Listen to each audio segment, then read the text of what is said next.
বলছেন হোতামা নামক জাহান্নামের আগুন, সেটা হলো এমন একটা আগুন, দুনিয়ার আগুনে মানুষকে যদি ফেলে দেওয়া হয় তাহলে প্রথমে তার চামড়া পড়বে, তার মাংস পড়বে, তারপরে তার হাড় পড়বে, তারপরে তার কলিজাটা পড়বে।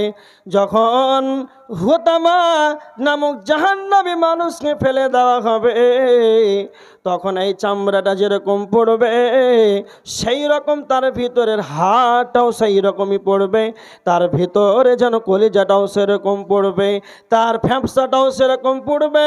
আল্লাহ বলেছেন আল্লাতী তাত্তালিউ আলাল আফিদা ইন্নাহা আলাইহিম মুসাদা, সেটা তাকে খুঁটিতে যেন খুঁটিতে তাদেরকে বেঁধে দেওয়া হবে।